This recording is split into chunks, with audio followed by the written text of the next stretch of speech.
Hi, it's me. I just wanted to let you know that the movers got here earlier than I thought, and I don't know when I'll be leaving, but I might be there earlier than you. I don't know.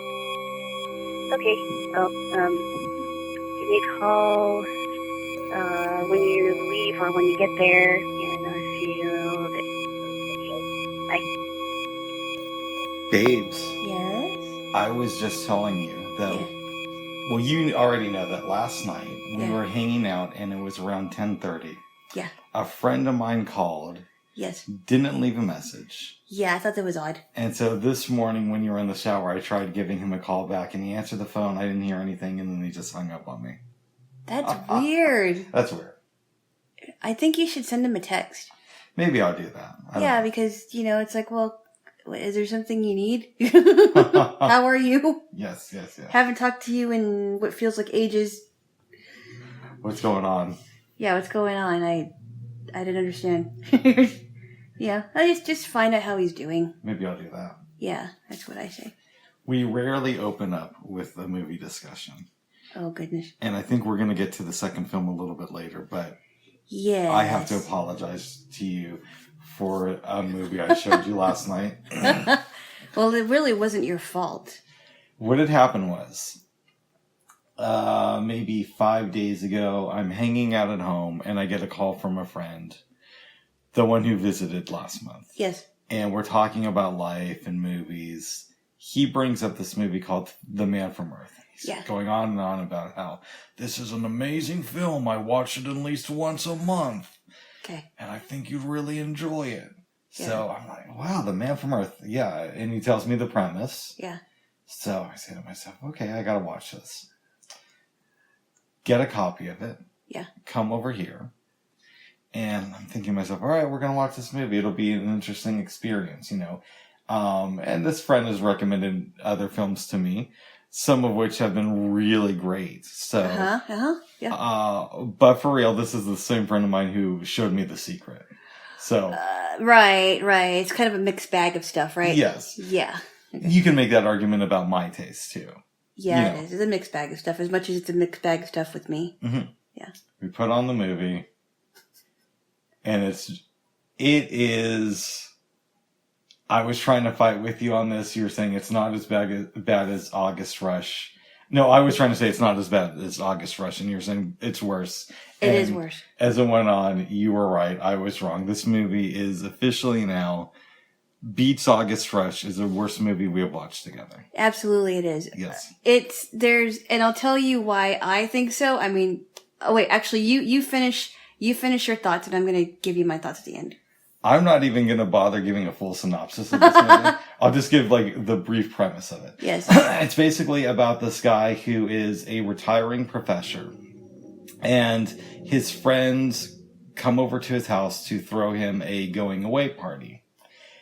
They're wondering, why are you leaving? Why didn't you give us a warning about this? Yeah. He tells them that he was born 14,000 years ago and just never died. And every 10 years or so, he has to leave because then people start asking questions about why haven't you aged at all? Right. He doesn't provide any proof to this. They just indulge him. Yes. And the music is melodramatic. It's something you would hear in the late 90s, early 2000s on one of those, CBS crime dramas that airs on Friday night. I would agree. It sounds like something that would be playing on I don't know, the early days of Law and Order or something, or the early days of CSI. Yeah, something like that. Or the early days of The Good Wife, which is a show I actually really enjoy. Okay. But in any event. Yeah. The movie ends. I'm as you can tell, I'm leaving a lot out, which people would thank me for. Yeah.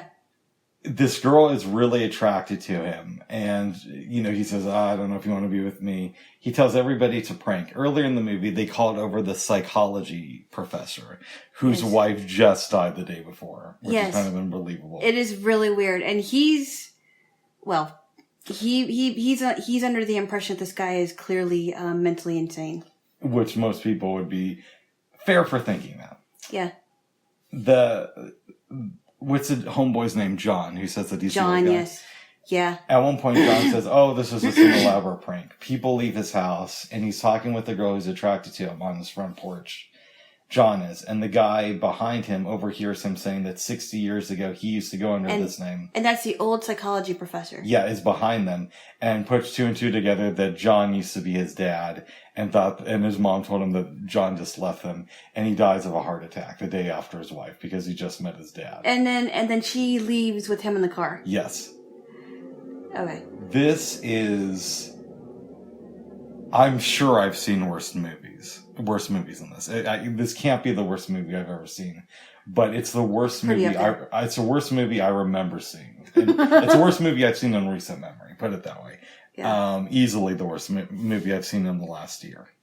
And the worst movie that we both seen this year. The worst movie that we both watched together. Yeah. Yes, this hands down. Yes, it is. Hands down. Give some of your thoughts, babes. Oh, I am so going to give my thoughts. Yeah, I want you to ramble as long as you want. Okay, none of the characters are likable. Okay, you got John, who's really insane, and people are just kind of just gleaning from whatever he's saying. But the only person who is against this is the psychology professor until the end of it. And then you've got this old lady named Edith who is very, she's very much into the Bible, but she's still not likable. And she kind of goes on and on and on. And Harry, I don't know if she's married to him or not, but he's super annoying and he won't shut up. I don't think they were married, only because at one point, doesn't he say something about my wife believes this and we all have different beliefs? Oh yeah, it's like my youngest son is an atheist or whatever, and blah blah blah blah blah. But he's still annoying. Yeah, he's still really annoying. Edith is really annoying. Then you got Sandy, who's attracted to John, and John tells her in the beginning of the movie that I can't promise you forever. Well, why would you tell her that, knowing that? No, I mean, she doesn't know this, of course. No, I think by then she had... Okay, why did she go ahead and tell him that she was in love with him when she knows that he can't promise her forever? Mm-hmm. It's really stupid. And then, there's this young college girl who is going out with one of the older professors, which I think is kind of creepy because she's like super young. She's probably in her early 20s. Yeah, that's my guess. That's really gross. And I don't even know why she's there. I don't know if she's like a student observer. And she just does not, she's not in depth and it doesn't work for her. And all these characters are just not likable, and John is not likable either. And they kind of go, oh, one more thing. No, you go as long as you want. And they're really, really heavy-handed on the religious discussion, yes, which takes away from the focus of John and what a crazy, deranged person he is. I, normally will disagree about this film. About movies in general. I don't disagree with anything you just said. Yeah. And I would even add to that, and maybe I said this earlier, but they're entertaining him for what seems like hours. Yeah. But he never provides any proof. He says he's a caveman, but he doesn't even take him to a cave. Like, don't you think that he would be like, okay, this is where I've been living for 14,000 years? Well, not only that, there's no memento. So. Right. Okay, no artifacts. Maybe he doesn't have something from 14,000 years ago, but perhaps he would have a picture of him with Thomas Edison or something to show that he's older than he said he was. And also, why does these people he tells? Yeah. Why doesn't he tell anybody else? Exactly. And then why would they call, Will was a psychologist's name. Why would they call Will knowing that his wife died? Knowing that his wife died yesterday. The day before. Like, really, guys? Yeah, really. And then, they just, have this debate about the Bible and Jesus, and it doesn't make any sense. At one point, she's like, you're not Jesus. And he's like, well, would you believe me if I told you I was? And she starts crying. Yeah. for no reason. And clearly he isn't. If I told you that, you'd probably just like yell at me and leave the room. I would. Yeah. I'd be like, "You're crazy. Goodbye. I'll talk to you later." I don't get why he has to cry during that scene. And then here's another thing. Why does he have to talk about, I taught on the hill, as if that would prove that he was Jesus, or I survived the bubonic plague and I also survived smallpox, as if people would actually believe that. But he's saying he taught on the hill, and he's also wanting them to believe that he's not more intelligent than anybody. You know, so why is he... There's so many holes in this movie. It is, and and then you decide to look online. Oh, well, we're going to get to that in a minute, but I have another complaint too. All right. The acting sucks. I would agree. It just didn't work. It wasn't believable. And they're just annoying characters. They're just not in depth. They're really annoying. And I don't think they picked the right cast. Usually with a bad movie, you could say, I hated it, but there was one actor who gave a performance that at least this character was really good. There was no actors. There's no actors. No actors. Acting sucks in it. No actors gave any memorable performances. I think there may have been some funny one comments, or two things that maybe made us chuckle a little bit. but that was it. Yeah. Otherwise, it was pretty forgettable, and it was an hour and 27 minutes of our life that we're not going to get back. No. It's a waste of time. Consider this your warning. Stay away from this movie. Oh. But we go online afterwards because I'm thinking my friend this is probably a prank. Yeah. There's no way he really likes this movie. He just wanted to see if he can get me to watch this. So you asked Miss A what the IMDb rating was. Yeah. And it said 7.9 out of 10. And we thought, That can't be right. She's probably thinking of a wrong movie, or she's doing a weird update right now. Right. I go online with my phone. Sure enough, on IMDb, it has a 7.9 out of 10, and I think it had over 2,000 reviews, or close to 2,000, as of yesterday. That is absolutely weird. It was nominated for a Saturn Award. It was it was either won or was nominated for Film Critics Award for Best Screenplay. I think the Saturn Award was for Best DVD Release. It won a bunch of other smaller awards. I don't see how somebody could like this movie. There's two arguments we can make.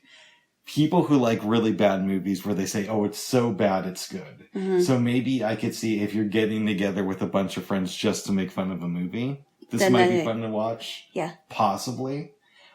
Or like we were discussing about the other day, of people who want to say they like something because they think it makes them sound smart.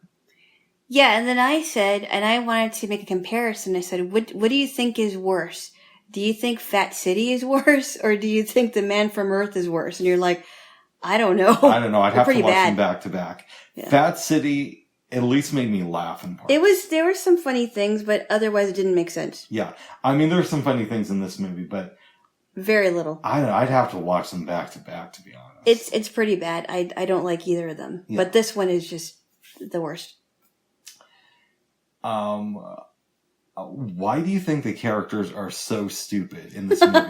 Do you think that it's just that it just wasn't well written? Oh, I don't think we could really do character analysis. I think it was very badly written. I don't see any creativity. Yeah. I don't even know why they're there. They don't even leave the house except towards the end of it. Mm-hmm.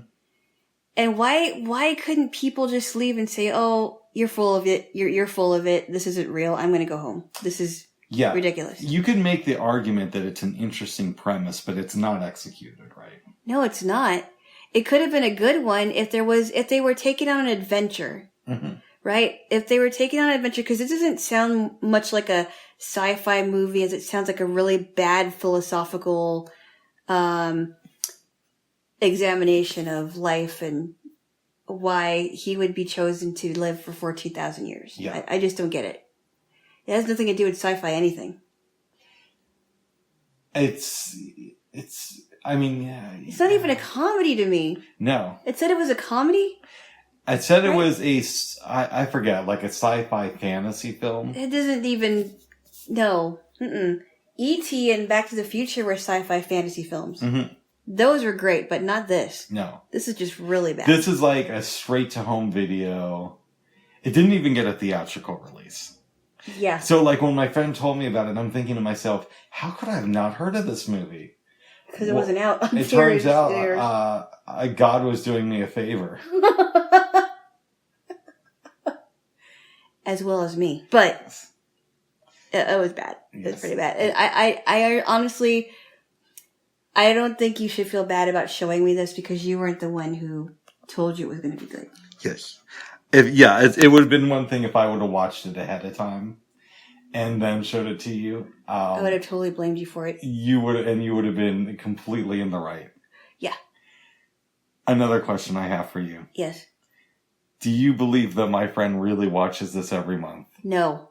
How can you? How can you relive such a stupid movie over and over again? The same conversations over and over again, and they never change, right? They never change. Yeah, it's possible.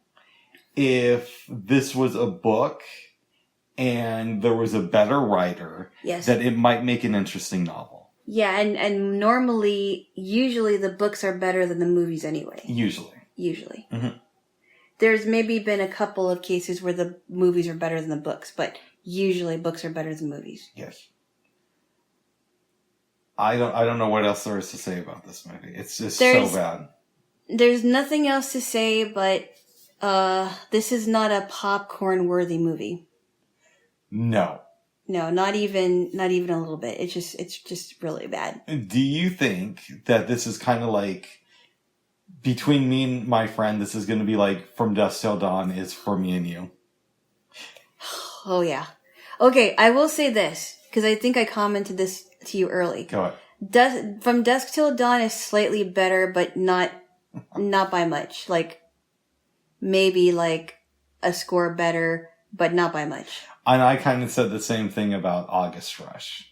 August Rush isn't as bad as this movie. No, it's not. It's not even close to being as bad as close, this movie. but it's not. No, it's not. The music is better in August Rush. And that's what makes it a better movie. Because the music in the movie we watched last night was pretty piss poor. But it is horrible. But I will say this, the music in August Rush is good. I wonder if the people that were hired to make this music, I wonder if they were just like amateur musicians. I'm assuming this movie was very, very low budget. Yeah. And they probably just used some stock music that they were able to license out on the cheap. And that's how they got the music done. You know, there has to be a movie that's low budget, like really low budget, like as low budget as this, but is actually really good. There's some great low budget movies. Is Noises Off a low budget movie? I think it is, right? It is. I don't know. I think you're right, actually. If it's as cheaply done as this movie, though. But it was great. But I've seen a lot of low budget movies that are great. Clerks is one of my favorite comedies. Okay, you're right. What about Me and Earl and the Dying Girl? That's a pretty independent one, right? That's a low budget movie. Good. But I get the sense that the people who made that movie, mm-hmm. and Me and Earl and the Dying Girl is also based on a book, I get the sense that they actually cared about what they were doing. Yes, okay. This film, it's just like, people need some type of work, and let's do something. Yeah, we'll just gather in somebody's house, pretend like we're having a going away party. He's completely going to prank us, and then we're going to have this philosophical, heavy-handed discussion that doesn't make any sense. And he's going to be the father of the guy whose wife just died. It's so predictable. That's what really made it so bad, is the predictability of the whole thing. And I usually don't comment on that, but you're right. It's very predictable. So here's a question. Yes. There are obviously people who claim to be fans of this movie. Yeah, I don't know anyone. Right. Except for one. But we, in fairness, we did read some positive stuff about it online, which shocked the hell out of me. Do you think that there's somebody with average intelligence, so not a slow adult, right, who actually likes this movie and isn't just pretending to? I don't know that there is one. I don't know. Anybody with any sense of logic that isn't like a super genius, but is smart nonetheless, would be like, why are you even watching this? This makes no sense. Mm-hmm. I don't know. It's horrible. But, you know, we could question why people would be interested in it because of their own tastes, but I don't know that there is anyone that's of average, at least average intelligence that would say, this movie's great. Yeah. I asked you a question, babes, the other night. Yes. You believe in the devil. Absolutely. Do you think it's possible that the devil directed this movie to trick people into killing themselves? And ruin the careers of everybody involved. You're joking, right? I'm partially joking. No, I wouldn't. No. Mm-mm. Well, good. No, but then you looked up the director and the judging by the names of it, it doesn't seem like he directed a lot of great things. No. I'm sure my friend will tell me, he's the next Spielberg. No way. He's my Martin Scorsese. No, Spielberg is much, much better and very much more creative than this guy is. Spielberg's worst movie is still probably 10 times better than this one. What is it? In my opinion, what's Spielberg's worst movie? Yeah. It's all subjective, but out of the ones I've seen, I would go with The Terminal. Okay, I didn't see that one. It's not as bad as this movie, but The Terminal is much better than this movie. But it's still not that great. Okay. Yeah. Well, that says a lot. Yeah. But Spielberg has really done a lot to make his movies great. So, exactly. You know, he did the work. Yes. This guy doesn't even think, I don't even think this guy really showed up, judging by the titles of stuff that he... What was it, like Abraham Lincoln versus Zombies? There's some other A Diva's titles. Christmas Carol. I'm like, who wants to watch that? I like the Christmas Carol, but it's not even supposed to be a Diva's Christmas Carol. It's Okay, so here's a question for you. Yeah. Do you think the director of this movie knows that he makes shitty films, or do you think that he thinks he's like an auteur and makes these classics that nobody gets? It coincides with the idea that, you know how you know someone who really isn't all there or all together, but people praise him, right? Yes. I think it's just the thing with him, like he looks for these accolades even though he knows it's not that great. He secretly knows they're not good movies. Right. He secretly is like, nah, this isn't the best, but I got all these awards so I can brag to my friends about that I've actually been doing well in my field of directing. Let me ask you another religious question. Uh-oh. Is it partially joking? We've all done bad things in our life. Yes. Do you think it's too late for this man to repent for ruining our evening with his horrible film? I don't think it's late for anyone to repent as long as they're still alive, but this is a pretty bad movie. Yes. He has to really make up for it. I mean, he has to retire from filmmaking altogether. You got to have somebody else take his place. Yes. The next young director, whoever that's going to be. Yes. Steven Spielberg's child. Mark Spielberg. No, this time it's personal. Jaw is 19. This time it's personal. That'd probably be better than The Man from Earth. I'm sure it would be. That's a funny question. Thank you. That's a really funny question. Is there anything else we want to say about this movie? Don't watch it. It's not worth it.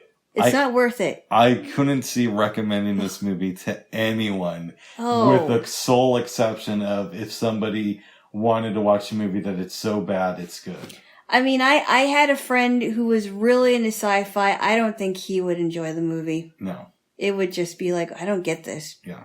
This is really bad. Yeah.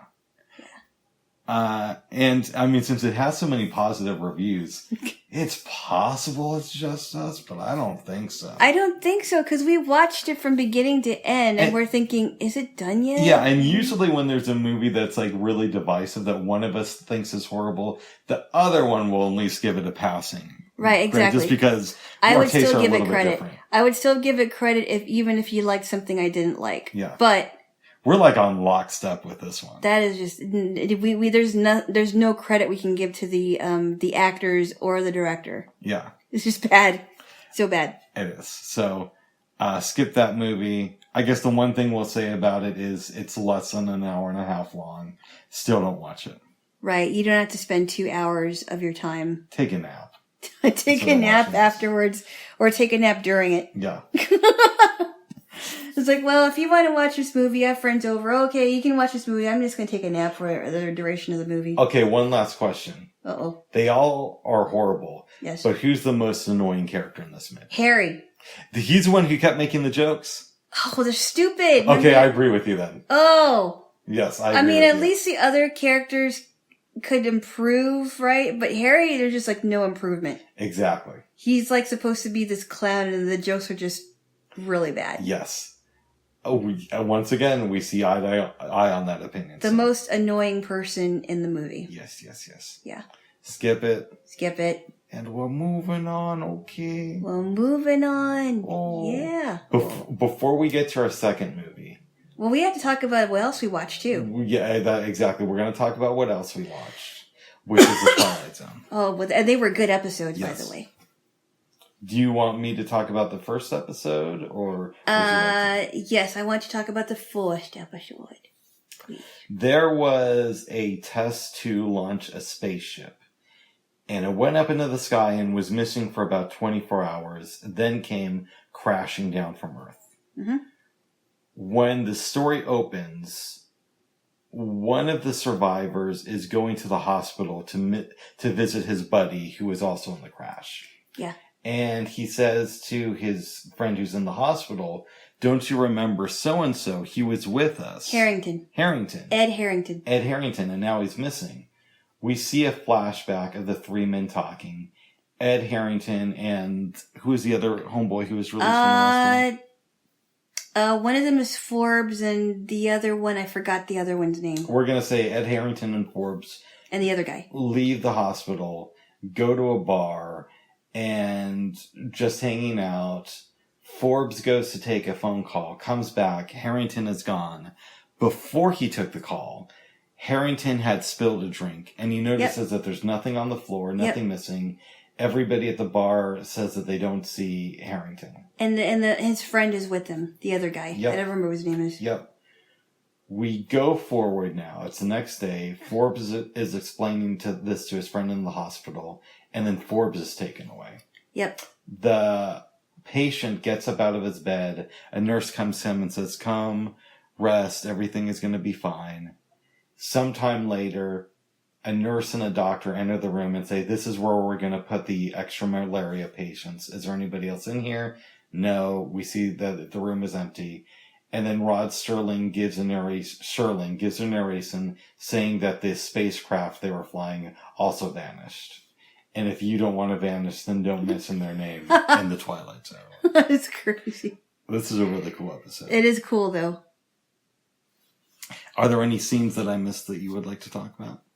No, you pretty much got the whole premise. Then let's do some analysis. Yes. What does this episode teach us about our place in the universe? You mean like being remembered? Yes. I think it teaches us, well, remember who your friends are. Remember all the times that you cherish with your friends, rather, because before you know it, one of them could be gone forever. And so will you. That's an interesting take. It's not what I would have said, though. Well, what would you have said? In my opinion, Serling is trying to tell us that no matter how important our actions are, they will be forgotten. Because these guys went up into space. Oh, that's true. And if you remember when Harrington and Forbes went into the bar, at first the bartender's like, "You guys are heroes. I've never had celebrities in here." Oh, that's right. Yeah. Right? Yeah, oh, you're right. Okay. Well, I mean, it's trying to teach us that you will eventually be forgotten, no matter who you are. Yeah. Right? Right. How do you feel about that? You mean forgotten altogether? Yes. How do you feel about the idea that eventually nobody will remember who you are? It's possible that may happen, but I think that will happen not, by the time that I'm, well, okay. I don't think it's going to happen like that. No, of course not. This is a metaphor. But that's kind of eerie, actually. Mm-hmm. That sounds very eerie. Here's a question for you. What? Do you think in 200 years, Yeah. there will be anybody alive who knows anything about you specifically? I can't answer that. I don't know. That remains to be seen, but I really can't say whether that could happen or not, because by that time I'll be gone, and it won't matter whether people remember me or not. So it doesn't bother you that you may be forgotten? Well, I mean, I don't think that it would matter, because I won't.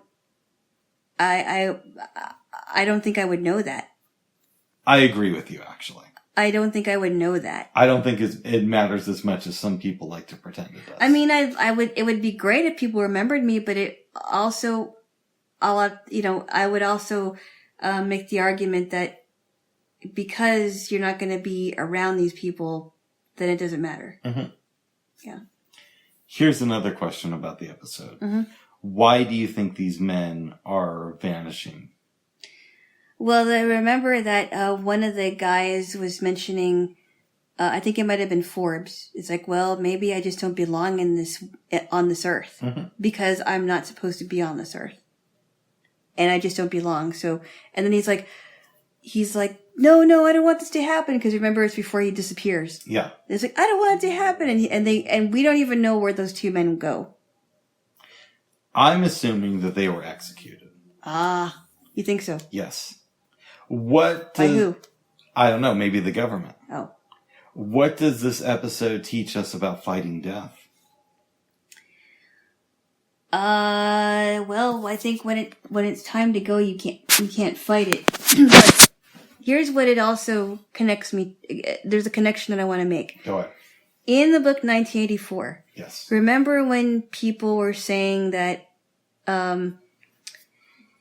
this person is evaporated, right? Mm-hmm. From memory and from all of society, because their memories, their documents have gone into those memory holes in the Ministry of Truth. Remember the place where Winston Smith was working? I do.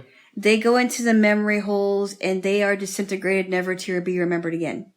So it's almost like these men are going into these memory holes, and they're being evaporated from any memory that anybody would have.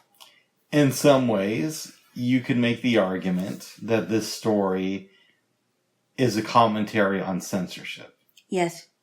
Because you could say, well, okay, maybe there's a writer that the government doesn't like, so they destroy all their works. Yep. And they kill them. And we also have to remember that I believe Rod Serling served in World War II. Did he really? Yes, I think so. I could be wrong, but I'm pretty sure that's the case. Huh. And we know that stuff like this happened in Nazi Germany, where people would just disappear and their writings would be destroyed. Yep. And nobody ever talks about them anymore, as if they never existed. At least if they did talk about them, they were careful to do it in their homes or in front of people who they felt would be understanding. Yeah, that was just an eerie episode, but very good. Mm-hmm. Very telling. I liked it. I think I've seen it before, too, back in the 90s. Yeah, you might have, because you're like, oh, I think I saw this one. And I think I saw the second episode we watched as well. That was a good one. That was really good. So I'll get the premise of it, if you don't mind. Do it.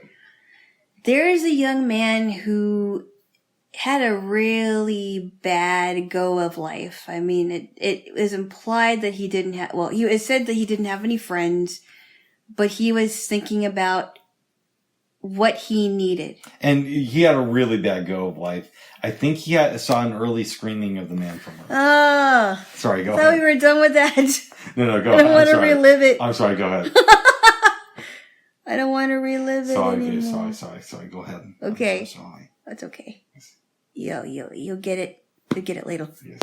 Anyway, no, I'm just kidding. Okay, please, go ahead. So anyway, he meets this old guy, and he gives him a ticket to Scranton, Pennsylvania. Yeah. And I forgot what was going on there. He didn't meet the old guy. The old guy didn't give him a ticket to Scranton. Who gave him a ticket then? He didn't get a ticket to Scranton. Here's what happened. Oh, all right.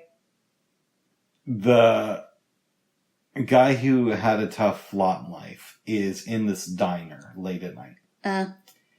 The old man comes into it, and first he approaches this old lady. He gives her some cleaner and says, "You're Oh, gonna that's need right. this." That's right. Yes. And then he goes up to the bar area. Guy behind it tells one of the other customers, "Oh, this guy comes in here and gives people what they need. What do you need?" Yeah. The customer says, "I used to be a baseball player. I'd like my right arm to work or left arm." Oh, that's to work." right. Yeah. And he says, "Well, I can't do that, but I got something for you. It's a ticket to Scranton, Pennsylvania." Then a call comes in. The guy's old coach wants him to come down and work for him in Scranton. Yeah. The guy's so excited, he pours something on his shirt, and the lady comes over, cleans it off, and it's implied that they're going to fall in love. Oh, wow. Yes. And sorry. she's the older lady. She's not.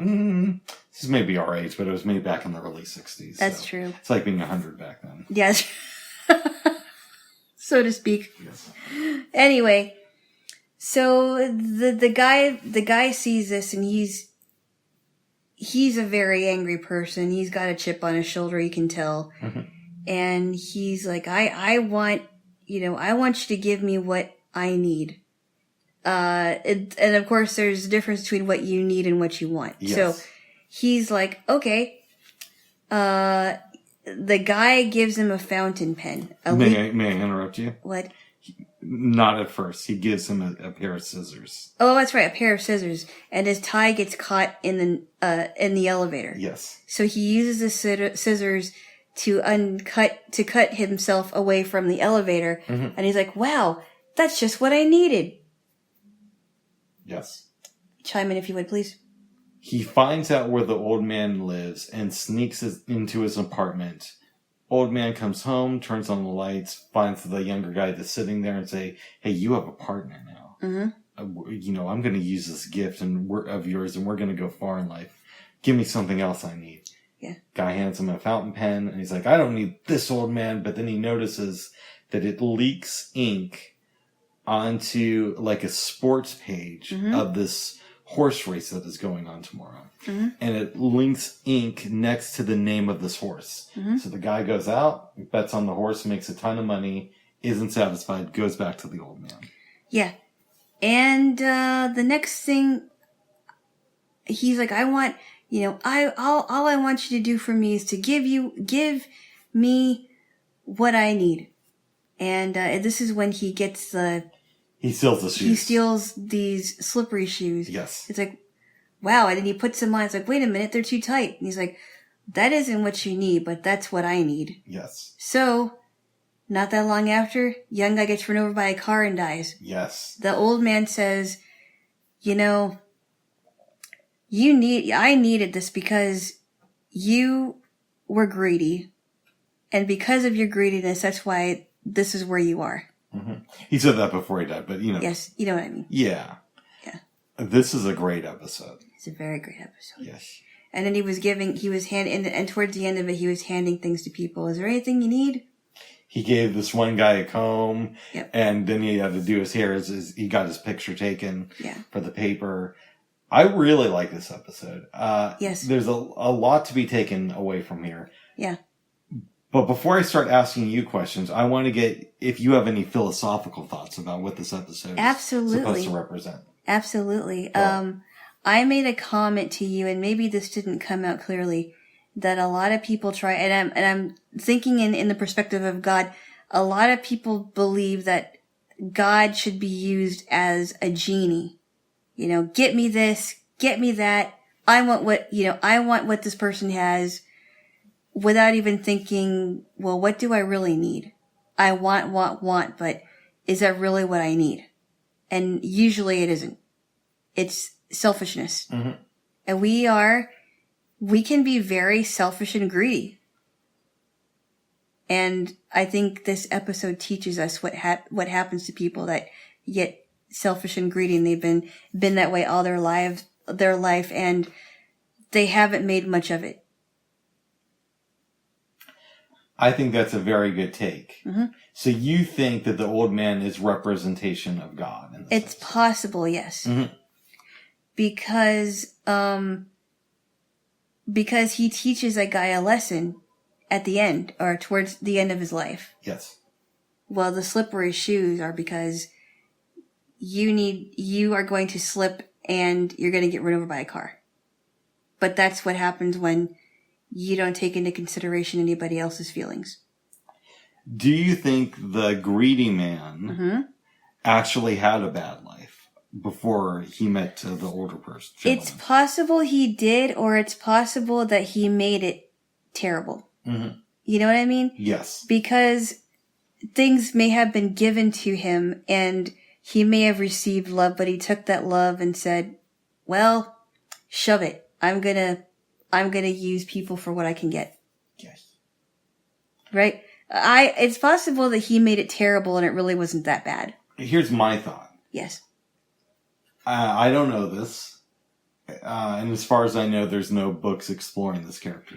Yes. But it's possible that that he had a really bad childhood, got some opportunities in life though, and never really used them correctly. And he's operating on regret. Mm-hmm. Correct? That's my assumption. You could be right about that too. He is living his life based on regret, and now he's trying to get what he can get from somebody. But he can't face the fact that he made mistakes, so he blames it on society. Yes. Oh, I had such a bad I'm life. a tortured soul. Mm-hmm.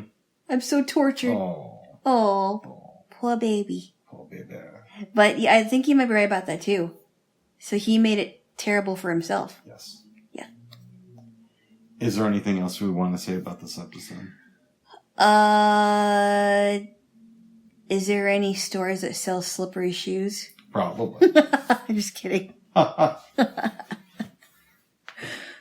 what a way to I mean, that was a very creative way of ending this guy's life though. Yes. Slippery shoes.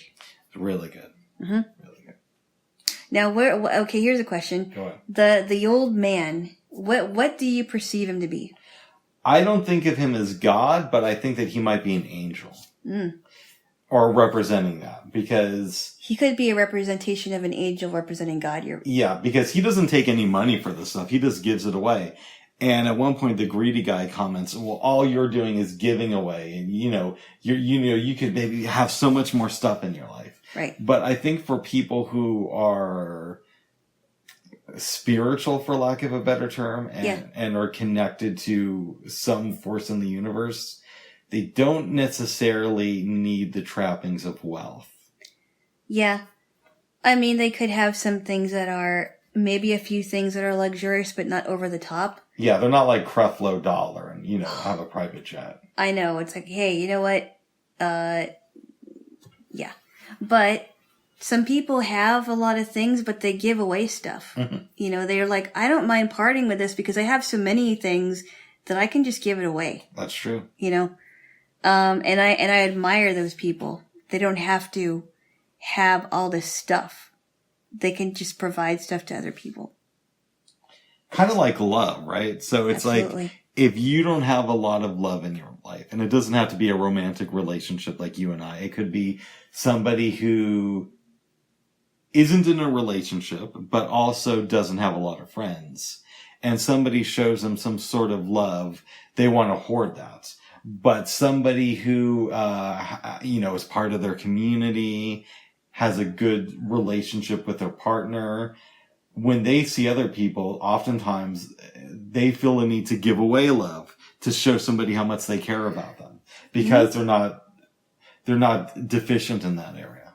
There is a children's song that my sister learned in school about love is something, if you give it away, you'll end up having more. Yeah. Right? It's just like a magic penny. Hold it tight and you won't have any. Yeah. Right? Lend it, spin it, and you'll have so many it'll roll all over the floor. I kind of think that's true.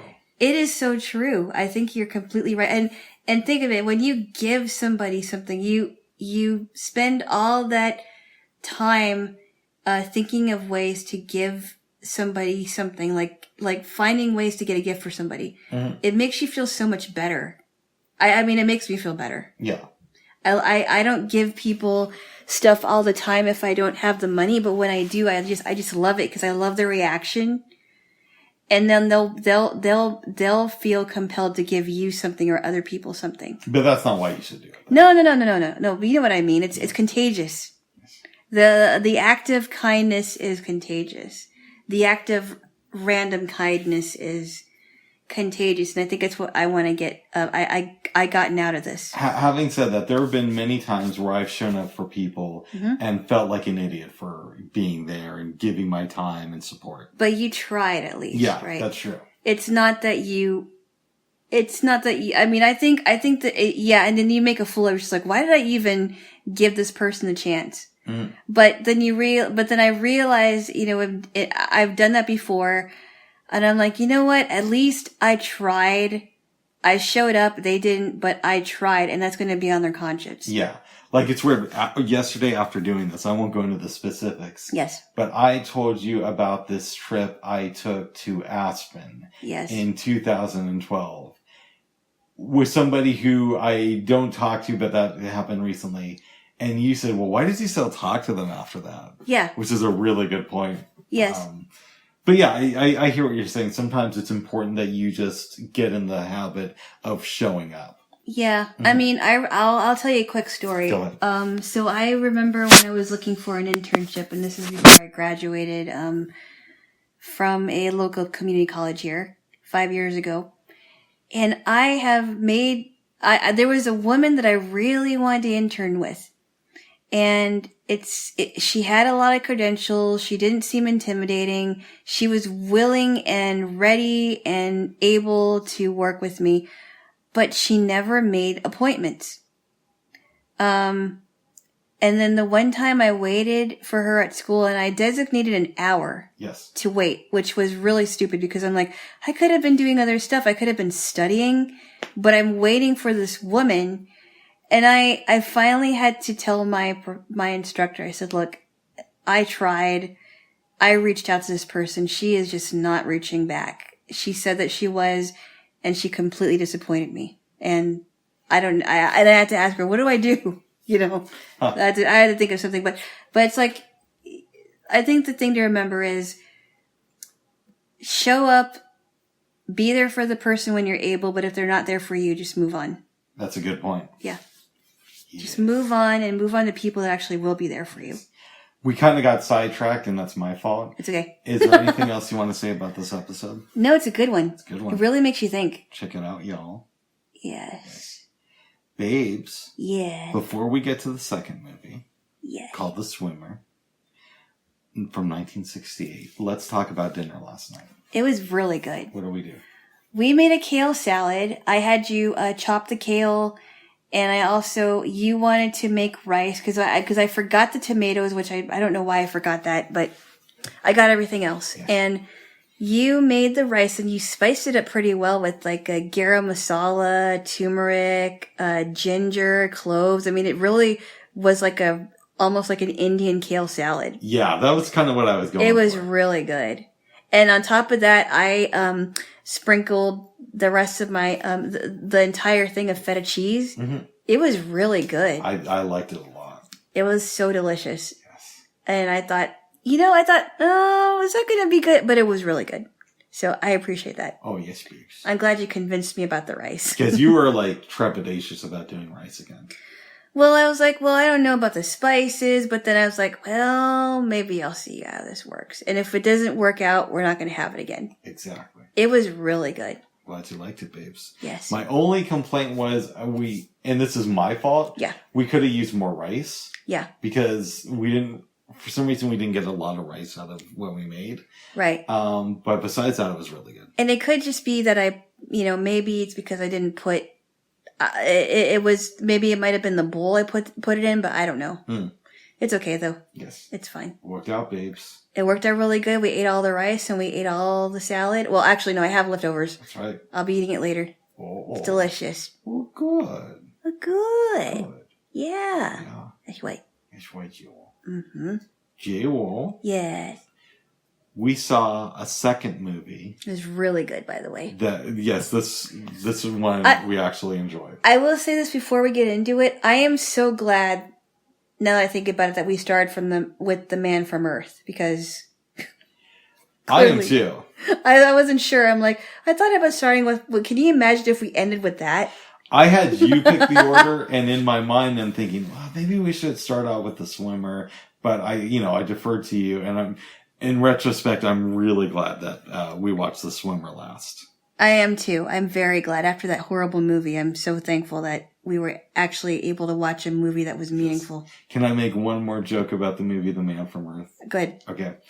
And I told you this last night that, first you said, do you recognize any of the actors from this movie? Yeah. And my response is, oh yeah, I actually, in 2007, there was like this news broadcast about this group of people who had killed themselves and at the cast of The Man from Earth. And apparently they were so ashamed about their work on this movie that they wanted to get out before the public saw it. And I proceeded to make a joke about the Heaven's Gate cult. And Yes. I said, well, maybe Marshall Applewhite wrote it. Right. But then he died before they came out. So. Yes. And he was a pretty weirdo, too. He was pretty much a weirdo. And so was his cohort, Bonnie Nettles. That's right. Oh, they were both, they're gone now. And Lieutenant Uhura's nephew, whose name I don't remember. Wow, that's right. Yep. Nichelle Nichols. Yes. Babes, and Yes. we're going to get to the swimmer first. Yes. I could have sworn I heard a rumor in 2015 that Nichelle Nichols died. And she's apparently in really bad health, but she's still alive. I heard that she has late stage dementia, though. Ooh. Yeah, which is unfortunate. She seemed like a nice enough lady. Yeah. Well, I think we're growing up in a time that we are so fortunate that now they are coming up with ways to prevent these kinds of disorders. Mm-hmm. Whether it's diet, whether it's crossword puzzles, I think it's definitely possible to prevent your brain from atrophy. Yeah, so my brain might be atrophying because It doesn't have to be. Well, but here's what happened. Okay. A bunch of times over the last years, I've Googled Nichelle Nichols' death 2015, and I can't find anything on it. So I don't know if it's just like I was smoking something then, and I just don't remember, but I could have sworn I saw obituaries in 2015 for her. You probably weren't looking in the right spots. That's true. It may not be your brain. I mean, you still have a pretty strong mind, so. So maybe they just like wiped it from the internet. It's possible they did. Yes. Yeah, I don't know. Yes. But anyway, let's get on to the swimble. Let's get on to the swim. Yeah. I thought it was around the same time that Leonard Nimoy died, because people are going, you died around that time, bro. But I thought they both died around that time. Anyways. Right. These imaginary people who are criticizing me. All right. To the swimmer. Yes. From 1968, starring Burt Lancaster. I don't remember his character's name. His character was Ned. What is his last name? Forgot. Ned Merrill. That sounds right, Ned Merrill. Yes. Do you want to give the overview? I will give a quick overview because there's so much interesting stuff in this movie. So this guy decides that he is going to swim, and I'm quoting what he says, a river of sapphire pools. I love that quote. That's a little bit later in the movie, but it's a great one. But he decides to swim home, wherever home is. Mm-hmm. I think it's on the other side of the county, maybe? Yeah, and he decides to go to places in the county of people that he knows or maybe has been acquainted with and swim in their pools. Yes. The first pool he goes to is it's a pool party, correct? Not really. So first he's swimming at a house of a couple of friends. Oh, okay. And that's when he makes the decision that he's going to swim home. Yeah. I think the second house is where he meets the young babysitter. No. You're close. Okay. I think the second house is he goes to the house and it's owned by the mom of his dead friend. Oh, okay. And then I believe he goes to this house where there's a couple of kids, and one of them is the ex-babysitter. And she's in her 20s by that time. Just turned 20. Yeah, and she remembers him, and she's explaining all these things that have happened to her, including that one time where this naked guy kisses her, right? A naked guy didn't kiss her. She saw a naked man looking at her when she was at work. Right. Early in the morning. Oh, I see. And she saw him from an apartment. Okay. Yes. Okay. Didn't someone kiss her or something, or? I don't think so. But I could be remembering wrong. I only saw it once. All right. Yes. Anyway, and I probably will watch this movie again at some point. Not tomorrow or anything. No. I could see revisiting it. It's very good. Yes. But anyway, so let's start with specifically the girl, because she used to be the babysitter. And she had a big crush on Ned. And she had a big crush on Ned. But Ned all of a sudden is like, you know what? I really want to take care of you. I want you to come with me. I think they started holding hands, which is really creepy because he's like so much older than her. Mm-hmm. And they are swimming in this pool, I think it was, right? No, at this point, they're just kind of like laying down in a wooded area. Okay. And then he's telling her, like, I want a future with you. I want to take care of you. You're so precious to me. And that freaks her out. Yes. And she's like, Mr. Marrow, I can't do this because I have a boyfriend. And he's very jealous. And he's a very jealous type. And where'd you meet this guy? And she's like, her name was Julianne, by the way. Julianne Hooper. Mm-hmm. Where did you meet this guy? Julie. And she's like, oh, I met him from a computer.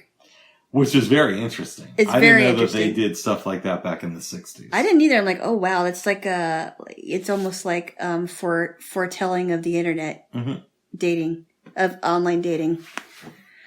So after a while, he's telling her all this stuff, and she's like, Mr. Marrow, and then she leaves, and he's trying to find her. Yeah, and then he eventually just continues on his way and meets a whole bunch of other people. Oh, wait, let's talk about little Kevin. Yes. He goes to this, I think it's a lemonade stand, correct? I believe so, outside of this kid's house. And he plays this flute, but he's also selling lemonade. I'm guessing the flute is attracting them to people to buy lemonade from him. It's possible. But he's really good. I mean, if that was really him, he was really good. Mm-hmm. And so, he gets a lemonade and he says, would you like another? And he's like, no. I was like, where is your mom? Well, my mom is in Europe because she got married. She's on her honeymoon. My dad ran off with somebody else. So it's implied that he's like severely neglected. And he says something when Burt Lancaster first meets him about how my name's Kevin and my mom says I have to live down my name. Something yeah, like I have to live it down or something. Because I'm named after my dad. And you were kind of chuckling about that. Yeah. And so, he asks him, can I please swim in your pool? Because I'm going to swim home. Mm-hmm. They go to his pool. The pool has no water. You thought it was dirty. I thought it was dirty, but it turned out it was empty. I'm a blind guy. What can I say? Yeah. So, but what he does is he takes the little boy into the pool with him. And he's like, well, I'm not, we don't have water in the pool because, I'm not a very good swimmer. Well, why don't we pretend to swim? So they pretend to swim and they're swimming across this thing. And he's like, wow, I can't believe it. I actually made it. He's like, yes, that's right. And I've got 2 daughters. Why don't I invite you over and you can play with them? First he says, if I may interrupt you. Yes. Kevin asks, well, this isn't real. There's no water in the pool. Mm-hmm. And Burt Lancaster replies with, yes, but I'll tell you a secret. If you believe in something hard enough, it's like it actually happened for you. Which is kind of interesting that he says that. Mm-hmm. So they finish that thing, and then he talks about his daughters. He's like, hey, I have 2 daughters you can play with. And she's like, well, how old are they? He's like, well, they're not much. They're around the same age as you. Yeah, something like they're not much older than you. They're not much older than you, and he's like, well, do you play with them? It's like, oh, yeah. I mean, my daughters play tennis, and they're very good. And Kevin wants to swim another lap, but Burt Lancaster wants to take off. So he says, no. Kevin starts crying. Kevin starts like, well, okay, well, fine, leave. And he's like, look, I will call you tomorrow about coming over. And then he's walking away, but then Ned turns around and sees that Kevin is on the diving board and it looks like he's about to jump off. So he runs back over and grabs him. Kevin replies with, I wasn't really going to jump. Yeah. Yes. That is pretty funny. That was great. Yeah. He says another interesting thing to Kevin. Yeah. I'm going to misquote it, but Kevin tells about how he's not on any sports teams. Mm-hmm. And Burt Lancaster kind of says, well, that's a good thing. Because it means that you get to be the captain of your own life.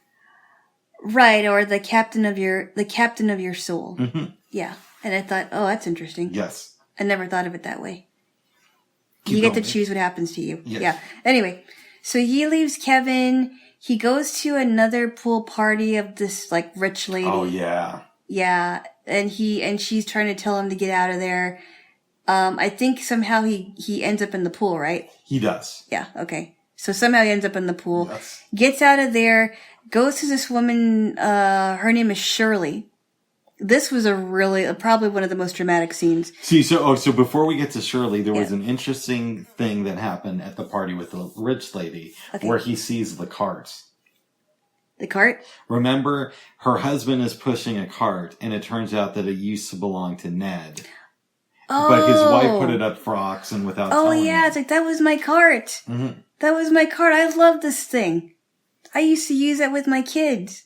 Yeah. Yes. My kids used to ride in this thing. I remember that. Yes. That was really interesting. And then he goes over and he sees Shirley. Explain the whole Shirley thing, because this was probably one of the most dramatic scenes. I think one of the longest, too. Yes. Shirley is, I believe, an actress who has had some success. Yeah. And she is apprehensive when she sees Ned. Mm-hmm. It comes out that Ned cheated on his wife with Shirley and then just dumped her by saying, I can't leave my wife and kids. And he always mentioned his innocent wife and his innocent children. Mm-hmm. She just wants to get him out of there. Yeah, she does, because she's saying that I have somebody coming over, and he insists that she tells him who's coming over. And then now he's saying that he loves her and that I want to swim in your pool, and she's like, no, get out of my house. I don't want you to swim in my pool. By this time, he's starting to get cold. Mm-hmm. And she gets him a sweater. They start talking a little bit more. And I believe it's here where she tells the story about how everybody laughs at him. And one night when he went back home early after seeing her perform in the city, her and one of the employees at the hotel were just sitting in bed, listening as Ned called on the phone and laughing at him. Yeah. But then she also mentioned that she was upset because he was in bed with her at one time. Mm-hmm. And I forgot what happened. I think she might have mentioned his wife. And then he goes to the pool. He gets in the pool and he says, we may live in this pool. Yeah. And he said, you loved it. And she's like, Ned, don't. I'm not sure what he was trying to do. Yeah. And then she's like, you know what? That was an act. I was acting with you. I didn't love any of it. I was acting. So we should also say that one of the reasons he's upset is not only that he broke up with her and hid behind his wife and kids, but he also took her to a restaurant where there was people in her industry. Yeah. Because he thought that would keep her from freaking out, but Shirley still went off on him in the restaurant. Yep. She did. And I think rightfully so, she should be mad at him. Mm-hmm. Yeah. He ends up leaving. Yep. What else happens? Oh, and didn't she leave him in the pool and he was crying? Or was that before? Maybe. I could be. I think maybe. Oh, okay. So he leaves the pool, and then I think that might have been the last pool where he goes to his community center. Yes. And his feet are dirty. He's a mess. He has to borrow money from a friend just to get in. Yeah, so he goes into the shower, which I wouldn't go into the showers without any shoes because of staph infection, but I don't know how it was back then. Especially not in 1968. No. You could get a 1968 staph infection. Right. Which is way worse than getting one now. Well, they're all bad. But a 1968 one is just like, oh. Ugh. Anyway, so he washes his feet and the rest of his body. He gets out, dries off, and his friend, I think it was his friend, is like, okay, spread your toes. That was the lifeguard. The lifeguard is like, yes. Okay, let me see the bottoms. I'm like, all right. So he goes into the pool. He swims the length of the pool. I think there's like a whole bunch of kids. Yes, there is. He gets out of the pool, and this is when he runs into people that him and his wife owe money to. Yeah, they either own or worked at a restaurant that Burt Lancaster used to go to a lot. Yep. And he had a big tab that he never paid off. And then it's like, oh yeah, and she always wanted this whatever it is. This jam. Oh yeah. There was some people were from a restaurant, and some other people were from the local store. Yeah, she always wanted this jam, and it was always this, and it was so expensive, and she couldn't have regular mustard. She needed Dijon. Yeah. Which now is, Now it's nothing. Everybody gets Dijon. Everybody's gets it's like Dijon. $2. Yeah. For a reasonably sized bottle too. Or yellow mustard, yeah. Back in the day it was more expensive. Right. Yes. She always gets to be Dijon, and then and he's like, oh, and by the way, your kids really do laugh at you. I know because they told me. Yep. They laugh at you. They think you're a big joke.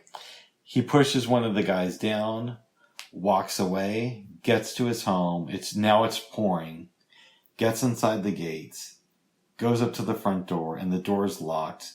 We see inside the house, and it's completely empty. And the movie ends with him just outside of his house in the rain. And he's in tears. And he just has swim trunks on. That's a very interesting ending, isn't it? It's a very bizarre movie, but really good. Bizarre, but good. Yes. Do you have any philosophical thoughts on this movie?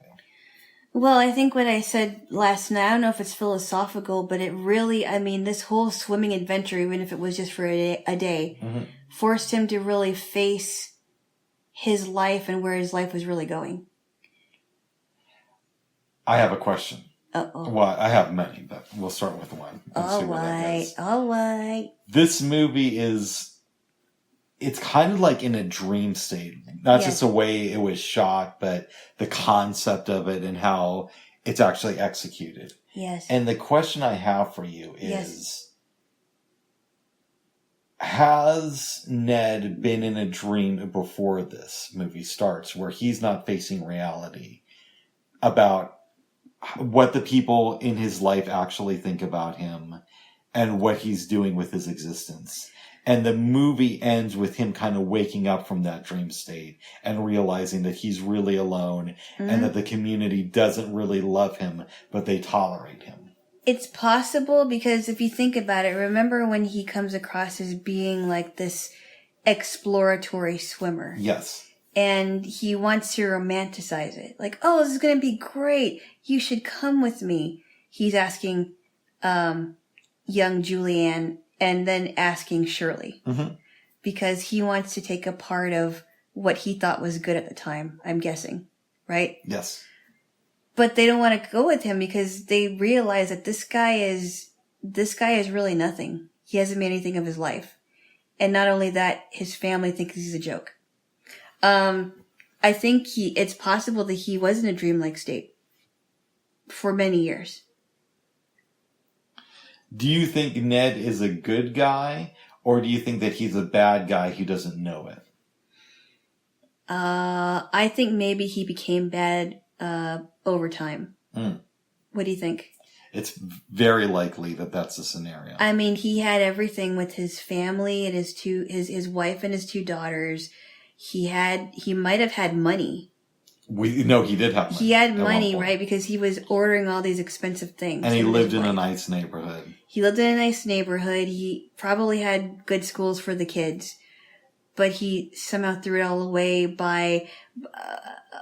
because of the affair with Shirley, part of it. And other things. Other things like not paying the tab. He's unemployed now. We don't know why he got fired. Yeah. He just, his life is just going downhill. And to top it all off, coming back to an empty home where his family isn't there. Terrible life. Is Ned somebody who thinks outside of the box because he's creative and society has trouble recognizing that? Or does he think outside of the box because it keeps him from facing reality? Well, you could make the argument that that's what victims do, right? When we've talked about playing the victim, that's the one thing that they do is they make themselves sound, they puff themselves up to make people think that they've really got it all together. And I think you're right about that. About your analysis or your question. Yes. Yeah. Do you think that Ned ever gets his life together? Well, I don't know. It's possible, or maybe he has he gets a very bad becomes very much addicted to alcohol and drinks his life away. My thoughts, Yeah. and we have no way of knowing this because they, as far as I know, they didn't make a sequel to this movie. No. I don't think they need to, really. Yeah, is that we're either seeing Ned on the last day of his life, or we're seeing Ned right before he turns things around. Yeah, we don't know. Mm-hmm. What do you think? I don't know. I think I could go 50-50 with it. Same here. Same here. Yes. I would agree. He either changed his life around or he doesn't, and he dies a horrible death. Slow, horrible death. Outside in the rain. Outside in the rain. Wearing his swim trunks. That means his clothes are gone and everything. No money. No money. Daughters who laugh at him. Yeah. What can we learn from Ned about how to be a better person? That's a very good question. I guess we could say that in order for him to be a better person, he would have to... Well, let's think about priorities, right? Mm-hmm. He didn't know how to prioritize, it seemed like. He didn't know how to prioritize his wife and daughters over money, and because of it, he lost them. And then there's also Shirley, too. Yeah. Yeah. He develops a quick bond with Kevin. Yeah. And I'm wondering if the reason he's so nice to Kevin is because Kevin doesn't know enough to question Ned. Yes. On what's really going on in his life. Absolutely. He's too young to understand it. Mm-hmm. He doesn't comprehend it. He's only like 8 years old, I think. And we kind of see this theme play out in other areas. So Julianne had a crush on him when she was a kid. Yeah. We hear stories, but they're from Ned about being a great dad and about when his kids were younger. Right. So I'm wondering, I mean, it seems like he bonds with these kids because the adults can see through his bullshit. Right. Yeah, it's possible. They're not fooled by it. They've seen him long enough to know that they're not fooled by it, right? When Ned first tells Kevin the thing about you get to be the captain of your own soul. Yeah. Initially, I was thinking, that's really interesting, and that's kind of like a cool way to live your life. Uh-huh. But as the movie went on, and once it was over, I started thinking to myself, that actually sounds like something Ned tells himself, because so many people have turned against him. So he has to be the captain of his own soul and pretend that he really is a good person. And just the world doesn't recognize his greatness. Yeah. Exactly, and I think I would agree with you on that one, yes. Yeah? Yeah. Assuming Ned survives, to the next day. Mm-hmm. Besides for Julianne, does anybody else, and Shirley, do other people in his life look at him any worse after this experience? Maybe they are not so quick to forgive and forget. If that makes any sense. It does. Because if they see any unrepentance from him, of course they're not going to be so accepting of him. But it could be either or. So maybe they're not too quick to forgive and forget, but they forgive him and they move on. Mm-hmm. Or maybe they're not so quick to forgive and forget and they just completely turn against him and he has to move. Interesting. I don't know. It could go either way, honestly. Are there any questions about this movie that you have for me? What do you think Julianne represents as far as youth to him? She represents an escape because she doesn't have the baggage that his marriage has or that his relationship with Shirley contains. Mm-hmm. Because she, at least when they first meet up with each other at the beginning of this movie, she looks at him as sort of this like great human being. And that's something that he doesn't have with the other women in his life because they're a little bit older, Yeah. have spent more time around him, and can see through the veneer. Exactly. And I think you're right. It takes him being creepy for Julianne to get that something's up. Yeah, I totally get it. And she noticed it, pretty early on. Mm-hmm. And that's good on her part, because if it were another 20-something-year-old, they probably wouldn't have noticed it. I agree. And that's the same thing, like I wonder how it was with him and Shirley, because Shirley was obviously older than her. We don't exactly know when this happened. Mm-hmm. At the time, did Shirley have a lot of baggage, or did she have her own baggage to deal with? And this is like another pile of baggage that Ned was piling on her. She had her own baggage to deal with, and it kind of distracted her from seeing the red lights with Ned. The fact that, he had a wife and kids, and talked about how much he loved his wife and kids. Mm-hmm. She didn't really look at those things at the beginning until she was confronted with them at the restaurant. Right. Yeah. I wonder, though, if those men that want to have affairs, or even women that want to have affairs, they'll either I think for the most part, they make their spouses sound like the most evil people in the world. I agree. Instead of saying, "Oh, my innocent wife," or my innocent husband, and my innocent children, they don't make them sound innocent. No. They'll say, "I'm living a horrible life, and I need you to fix that for me." Mm-hmm. Not in those words, but not in those words, but the implication, like they'll make their spouse sound like the worst spouse in the world. I think you're correct. Yes. So I thought it was interesting when Shirley said, "You made your wife seem loving and innocent, but you still wanted to be with me anyway." Yeah. Which normally doesn't happen that way. At least I don't think so. I don't think so. Anyway, yeah. Any other questions about this movie? Do you think that Kevin represents, and maybe I didn't, maybe you, and correct me if you touched on this, because, we talked about a lot of stuff in this movie.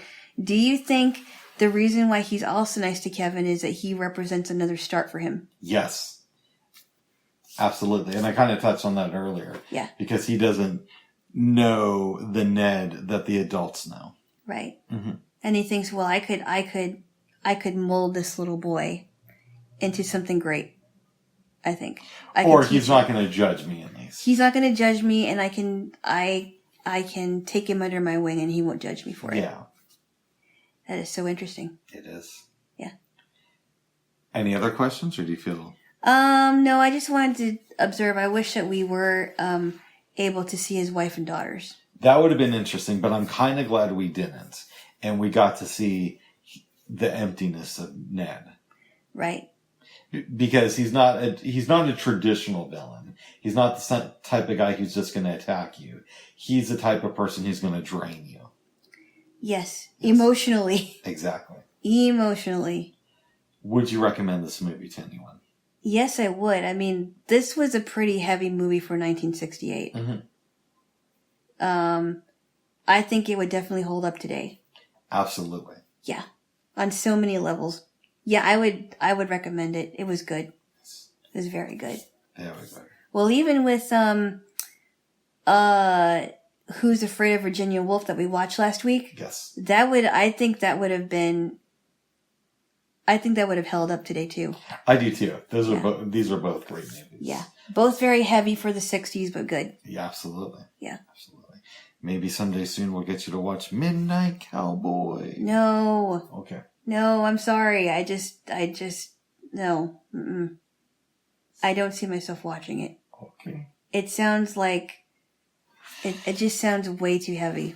What would you give The Swimmer on a scale from 8 to 10? Oh, I would give it a solid 8. I agree. Yeah. Yes. I would definitely give it a solid 8. Yes. Very good, Jaylo. That'd be good. I honestly think it was slightly better than Who's Afraid of Virginia Woolf. It's close. I'd have to think about it. It's close. I mean, I would still give Who's Afraid of Virginia Woolf at least a 7.5. Yeah. But I think it's because there were some things that were really confusing. Mm-hmm. I mean, maybe not really confusing, but somewhat confusing. But this one was pretty straightforward. Yeah, it was. Yeah. It was. Yes. Yes. Show the swimmer. The swimmer goes here, okay. The swimmer wins and finishes off strong. Yes. While the other movie just sort of fizzled out there, okay? Oh, it fizzled out before it even ended. I know. Like It had no fire. Yes. There was no fire. And they've made sequels to The Man from Earth. Ew, if that one is really bad, I wonder what the sequel is. Oh, it's probably just as bad. What was the name of the sequel again? I think it's called like The Man from Earth Holocene. Something like that. Holocene? Yeah, it came out a few years ago. Yeah, it sounds Dumb. very dumb and probably painful to watch. Yes. Oh. Babes. Yes. We had good showers this morning. I shaved my sideburns. Let me see. Okay. Ooh, Yes. very nice. So you might want to clean out your shower before your mom comes here tomorrow. Whoa. Oh, I will. Of Nice. course. No, I gotta clean the tub anyway. Oh, good. Yeah. This is going to sound like an odd question. Yes. Because your time is going to be interesting this week with your mom here. Yes, it will. But it's a question I ask a lot. What self-love exercises, if any, do you plan on doing within the next week? It's such a weird question because I'm not into the self-love thing, but I have to remember I'm going to try not to be stressed out this week because I know I'm going to be. Yeah. And I think every time she visits, there's at least one time every day where I feel a little bit irritated. You can understand why, right? I think that's everybody with a mom. Oh. Who's an adult. It feels that way. Oh. I love her to pieces, but let me tell you, sometimes after even a few days, I'm just like, okay, I could have visit your other daughters. Right. You have other children. Maybe you should hang out with them. You go back to them, For please. the love. You have a mom too. Yeah. No, I mean, and it's good because I don't get to see her very often, but sometimes I kind of feel like, okay, now I gotta accommodate. Yeah. Now I gotta buy this. And it's just having any relative over or having anybody over in general, doesn't matter who it is, it takes a lot of sacrifice. Oh. No, I'm just talking in general terms. Yeah. I'm not saying it's bad. Yes. I'm just saying it does take a lot of sacrifice of time and energy and cleaning and food and Yes. and water and. water. But anyway, I will have to work on trying not to get so irritated and even angry because I will at some time be very, very, and I'll probably complain to you about it later on. Like, I can't believe it, I knew this was going to happen. But anyway, so, So that's what I'm going to try to do. Nice. Yeah. Good, babes. It's not going to be easy, but I will try. Oh, good. I will show grace when where grace is needed. Oh, I remember the other thing I wanted to talk about. What's that? Did we talk about the trainer from Bringing Up Baby yesterday? I know I said I was going to come. We may not have. Okay, well, real quick, in case we didn't, it turns out that the trainer from the movie lived until the 1960s. Oh, wow. I don't know. I after we saw she was 84. She was or 83. Something like that. Yeah. Yeah. Yes. Anyways, the only reason I mentioned that, because I know it's a complete non sequitur, is I couldn't remember if we talked about the trainer yesterday, but I remember I was saying we were going to talk about her. So that's no problem. yes. But back to you and your self-love. So that's the biggest thing that I'm going to try not to do. As hard as I can, because there are some things that I know are going to happen, and there might be times where I'm just going to pin her against the wall. No, I'm not going to get out of my life, lady. No, I'm not going to.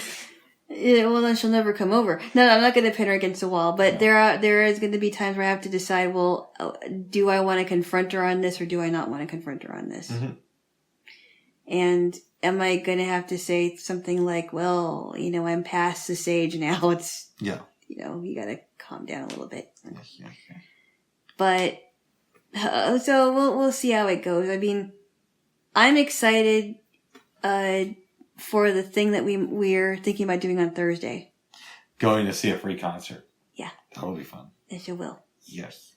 And I don't think it's going to be in the 90s, which is going to be good. I do think it may be, very comfortable weather, so that is going to be good. Yes. It's going to be interesting seeing, people gather, so I don't know how different it's going to be. Did you look at the, was there any restrictions that you saw? I didn't see any. That doesn't mean there aren't. So I would bring a couple masks just in case. I'm just going to bring one. Okay. Well, yeah. Okay. Don't need a double mask. We're not going to we can't be double suffocated. Okay. But, okay. That is good. That'll be good. It'll be good to do that. Yes. And she's going to see something that she's never seen before. She is going to do acid or what? No. Oh, no. What is she going to see? Oh, sorry. That was a joke.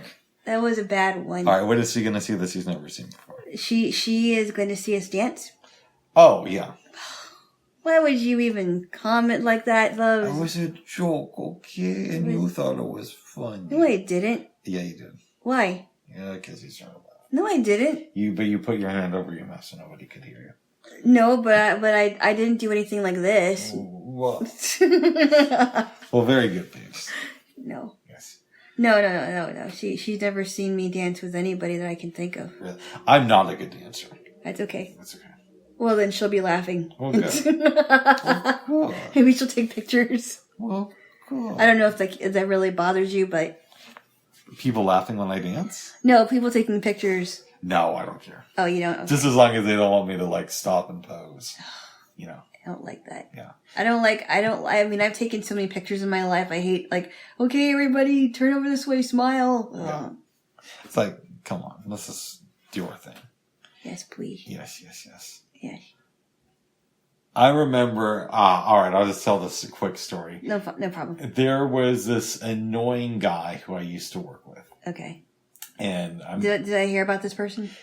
We talked about this person this morning during the exercise debate. Oh, right. Yes. Okay. Spoiler alert, well, not spoiler alert, but he was the one who was telling the other guy that I know that you should at least exercise 15 minutes a day. Right. Okay. But whenever we would go to restaurants with this guy, he'd have to take pictures of the food. He'd want everybody to pose. Oh, jeez. Sometimes we'd be eating and be like, stop, smile. Oh, no. Dude. That's really annoying. Just chill. That's very annoying, yeah. Yes. It's different if you're maybe you have a gathering with family and friends and you want to capture it. Yeah. But not when you're eating with people you work with. In some ways, now that I think about it, he may be a more modern, high-strung version of Ned from The Swimmer. Oh, yeah. I mean, based on what you said, yes, I would agree. Yes. But all honesty, he reminds me of a lot of John Goodman from The Big Lebowski. Except John Goodman was actually lovable. Yes. I mean, I thought his character was completely outrageous. Because you would see am I wrong? Am I wrong? You want everybody to be right. And I'm like, okay, this is just absolutely top notch. And then he's giving what is it, this war speech? He gave war speeches at Donnie's funeral. He was like, you weren't even in the war. What are you doing? Shut up. Poor Donnie. Poor Donnie. Yes. He had a heart attack and nobody knew it. And he got put into the Folgers cup. Yes. Oh. Yeah, what happened to the other ashes? They couldn't find the container, right? That's so they put it in the Folgers cup. I want some Folgers, everybody. Well, they spread his asses. So. Oh, yeah, I understand. But still, it's gross. All right, babes, is there anything else you want to talk about? You did not dream last night. I know that because we woke up early. And did not dream. I didn't dream either. I didn't dream. Anything else you want to discuss? Are you feeling good? No, I'm feeling fine. And I know you want to kick me out too, so you can get the cleaning started. I really don't want to, but maybe we'll spend a few more minutes, but eventually we'll have to go. I think what we could do, babe, babes. No. This is just hold on now. Okay. We make love from now until about an hour before your mom comes over. I leave. She comes into your apartment, smells sex, and it gives the two of you a chance to have an adult conversation about. See, this is exactly why I don't tell a lot of people about this. It's just a theory. Oh. Not all my ideas are going to be winners. But... No. Okay. Well, can I get a kiss? All right. All right. I can give you that. Okay, good.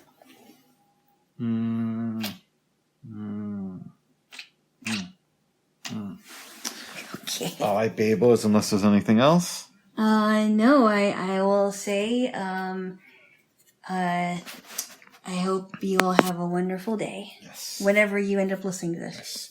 All right, bye-bye for now. Bye-bye for now. Bye-bye.